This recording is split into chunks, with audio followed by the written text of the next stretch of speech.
Esmu sapratis, ka samuraja ceļš ir nāve.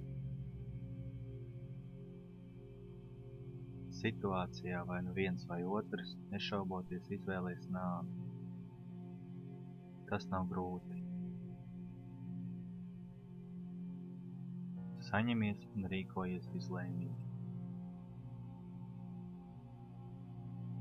Tikai mazdūšīgie sev attaisno ar vārdiem, ka mirt, nesasniedzot mērķi, nozīmē mirt kā sunim.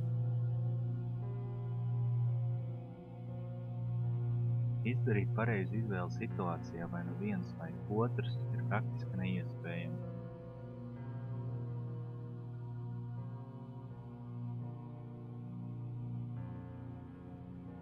Visi mēs vēlamies dzīvot. Tāpēc nav brīnums, ka katrs no mums cenšas atrast attaisnojumu, lai nemirtu. Ja cilvēks nav sasniedzis mērķi un turpina dzīvot, viņš izrāda mazdūšību. Tas ir necienīgi.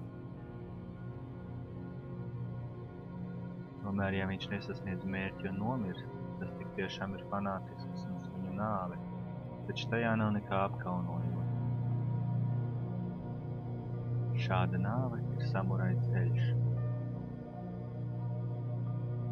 Ja katru rītu un vakaru sevi gatavos nāvei, spēs dzīvot tā, it kā tavs ķermenis jau ir miris, tad kļūs par patiesu samuraju. Tad tava dzīve būs nevainojama, un tu būsi panākums savā ceļā.